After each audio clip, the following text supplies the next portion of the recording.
Coming up on this episode of One-on-One Sports, we talk the most disappointing teams in the NBA, recap the best of MLB free agency, and talk about the best jobs athletes have had outside of sports. All that and so much more. And it all starts right now.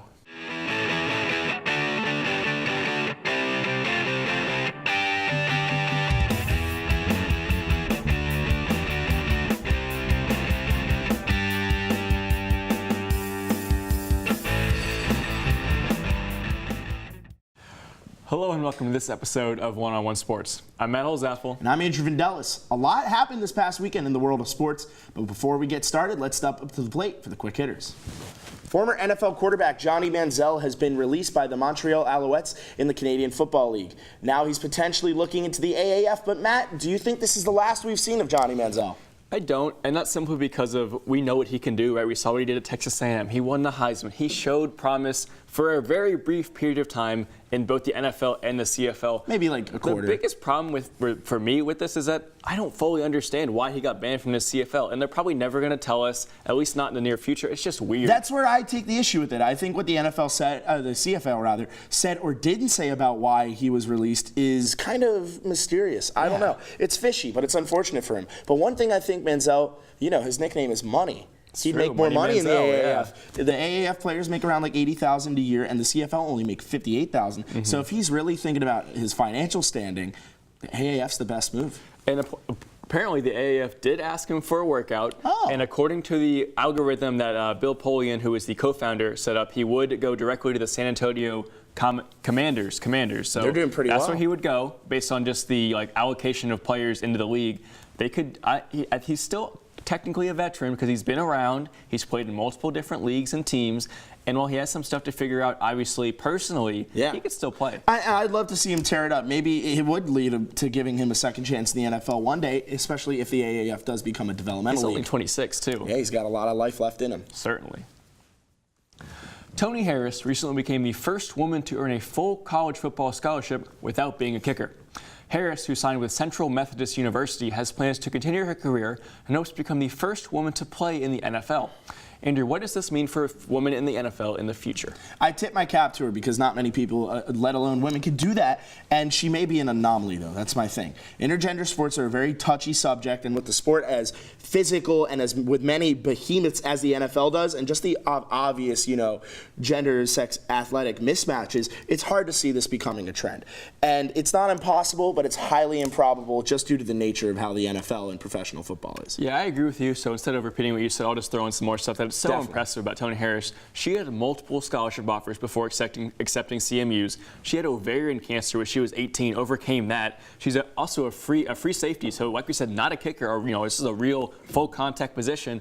And like you said, while I would love to see this, I just don't see it happening. Definitely not in the near future. Maybe if things change in the far future, but definitely not soon. Yeah, maybe, again, we see a lot of, women's revolutions coming up through sports. I would love to see a serious all-football, all-women's football league. Definitely, yeah, absolutely. Definitely. Not, the LFL, which is a mockery to sports in general. And we're making new leagues every day now. I would love to see a women's professional football league. I think it would be awesome. Do I think I'm not discrediting her or saying she wouldn't succeed in the NFL. Obviously, you mentioned her accolades. I think she's very talented. But I would love to see her succeed on a different platform and bring light to, more women's athletics. Yeah, and I will say this, to everything I said, this is a disclaimer. Prove me wrong. Make Please. it. I would love to see that. Be wrong. And while I don't think it's going to happen, it would be phenomenal. Great for the sport. Great for women in sports in general. She might be the next Ed Reed for all we know. See about that. Last May, Jason Witten retired from the Dallas Cowboys amidst many thanks and praise and turned to commentating games rather than playing in them. The job was short-lived, however, as Witten announced last Thursday that he will return to the Cowboys for at least one more year. Matt, what are your thoughts on this? It's the right move because, simply put, and this is no knock on Jason Witten, he was better on the field than he was in the broadcasting booth. It was atrocious. It was absolutely and it wasn't terrible. all bad. He had some good quips here and there, and even a good game or two.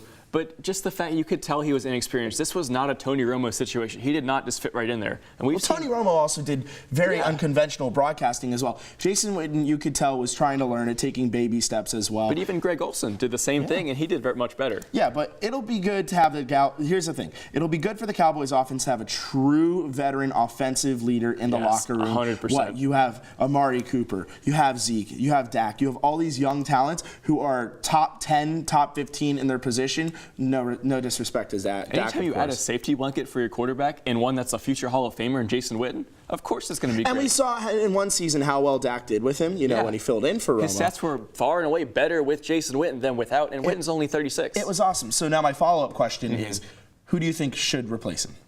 I'm going to go with a bit of a fun answer. I like Pat McAfee. I do too. And we've seen his commentary on Twitter and on Instagram and all of his platforms. He even got in the booth for a Packers-Lions game at the end of last season on Fox. Did some college football games. When Matt Prater threw a touchdown pass, he lost it, and it was amazing. The best part is that he wasn't stepping on the play-by-play or the other color guys as well. He had good technique as well. He's done a couple personality college too. games. He even started like a Twitter campaign for it. But other than McAfee, I'm going to think maybe we see John Gruden back in there.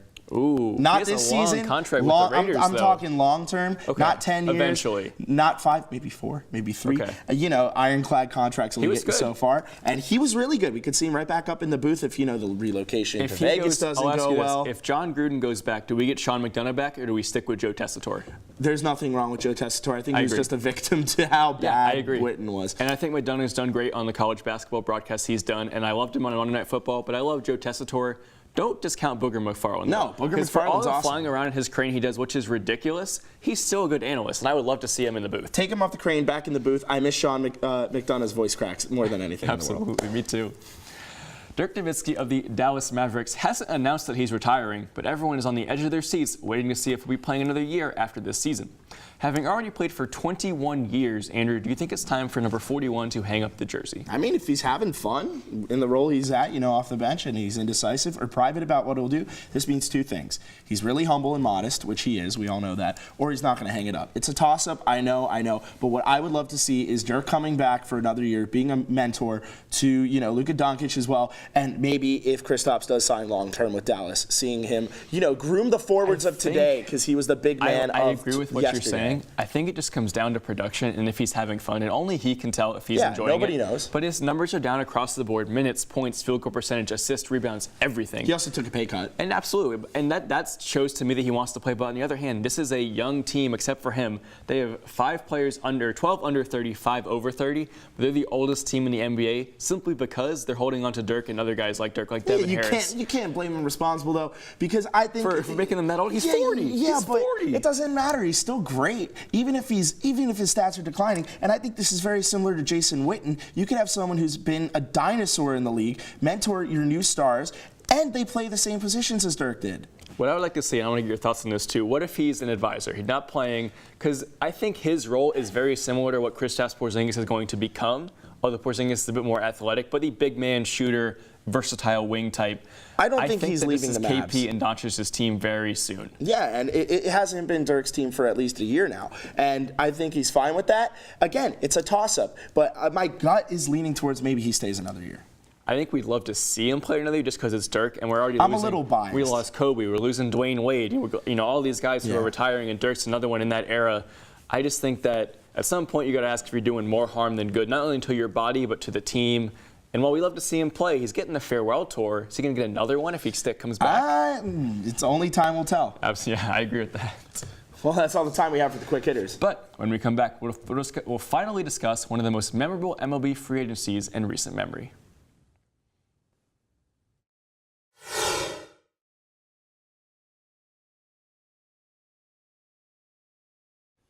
Finally, Bryce Harper is officially off the market. Harper signed a 13-year deal with the Philadelphia Phillies this past week for a whopping $330 million. Now that all the big fishes have found a home, at last I'm here with Zach and David to recap this year's record-breaking MLB free agency. So, David, basically, does Harper's signing make Philly a real threat to win the World Series this year? Maybe not this season, but they're certainly building to return to that dynasty era that they had about a decade ago when you had the dynamite closer in Brad Lidge. You Ryan had Howard. Ryan Howard, Chase Utley, Charlie Manuel being that fiery manager on the bench. They're kind of getting back to that same deal now. You've got Reese Hoskins. They just re-signed Aaron Nola to an extension.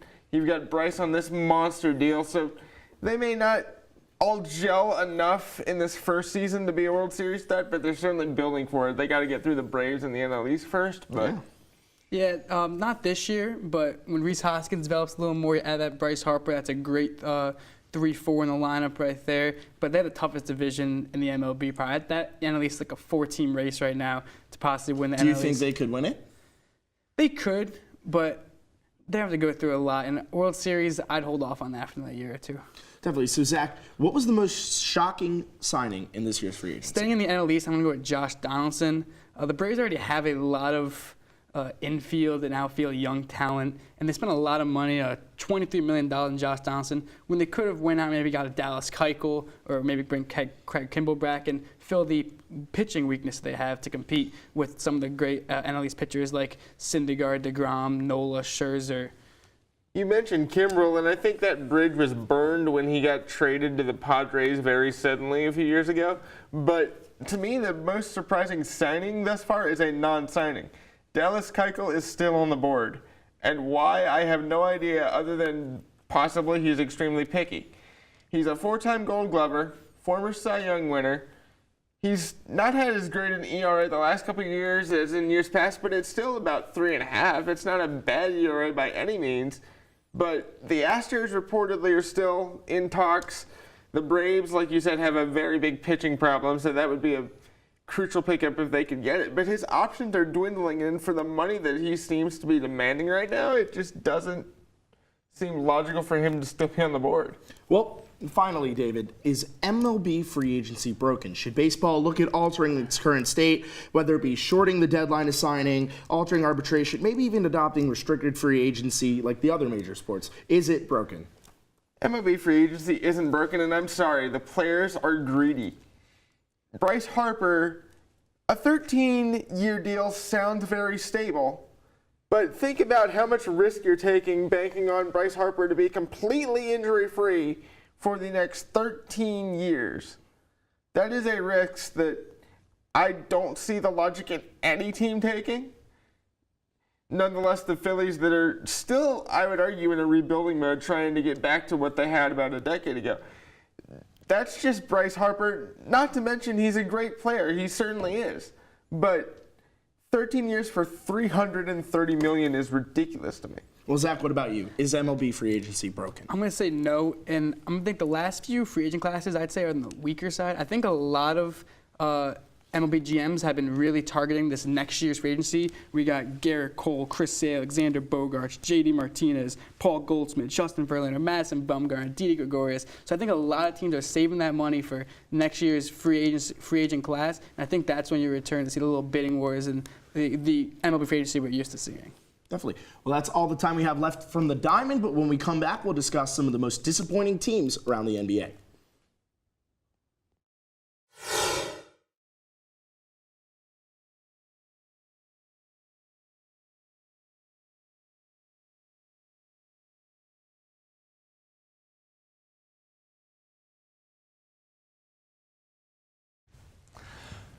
With the NBA season passing the midway point, teams are starting to find their identity. Some for better and most for certainly worse.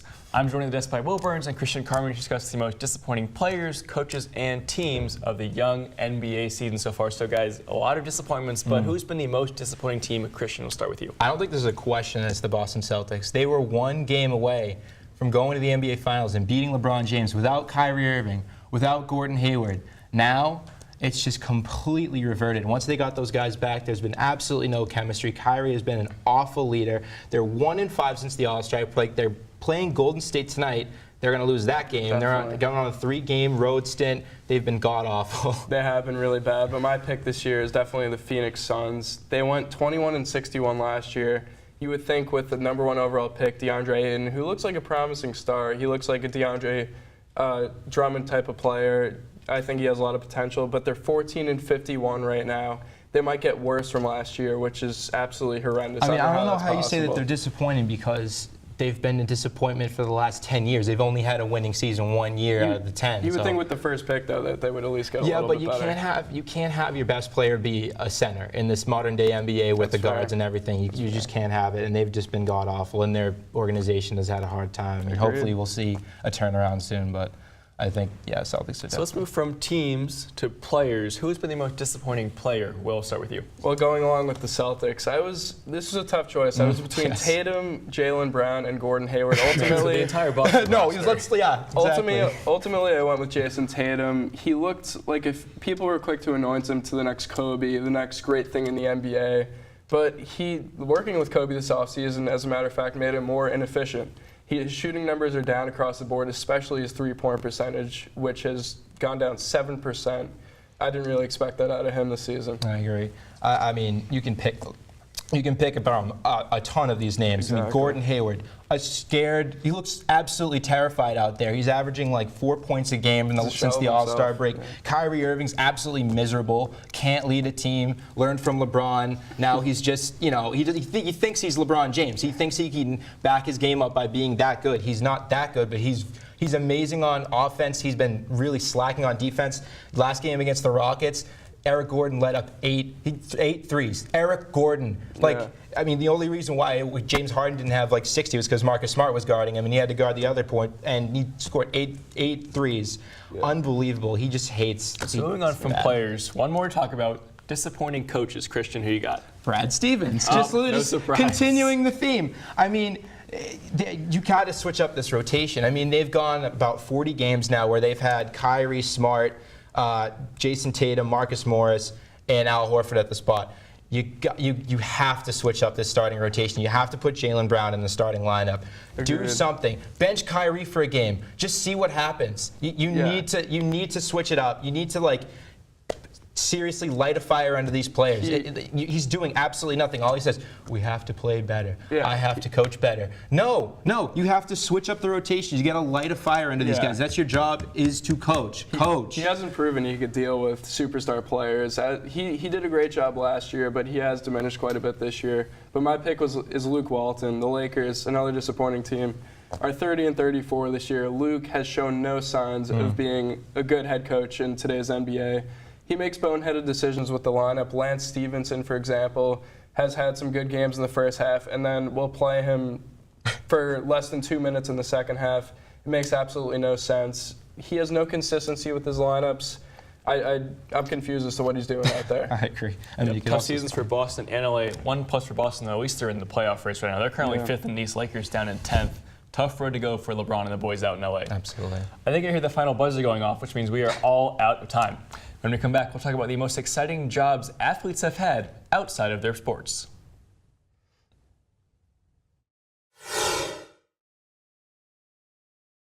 Former Bears cornerback Charles Tillman recently made headlines when it was announced that he had officially become an FBI agent after completing the Bureau's rigorous training academy.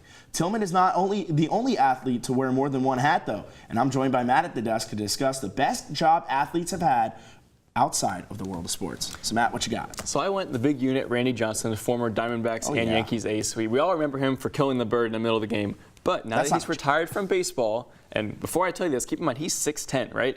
He is now a professional photographer. And you can look it up, rj51photos.com. This is professional photography. This is sports, wildlife, action shots, everything. The best part is the logo for his website is a bird. Oh, just poetic justice right there. I'm glad he's doing wildlife a favor as well. I'm going to go with something that was recently picked up, and it's kind of like, a side job. Alvin Kamara doing the rounds as a trash man in the community. I love it. It's service at its finest. It may not be the coolest job in the world, may not be the cleanest job, but it's good to see Kamara getting in there and doing an unconventional way of giving back to the, New Orleans community. This kind of raises the question, for current athletes, are there some jobs you think that teams are like, look, you can't do that because you need to be healthy? Obviously, I think so. Anything physically tasking, but I don't think lifting up trash bags and putting them in dumpsters is very much. It's just fun to see. You can bond with the community. Yeah. Photography, I think the only thing Randy Johnson has to worry about at 60 years old is throwing out his back. Although he's retired, though, so he can do what he wants. The Yankees don't care anymore. Well, that's all the time we have for this episode of One-on-One Sports. Huge thank you goes out to all of our producers, crew, talent, and you, the viewer, for tuning in. If you like what you saw and you want to see more, be sure to check us out on Facebook, YouTube, and Instagram, all at One-on-One Sports. That's all from us here in the studio. So, until next time. Whose side are you on?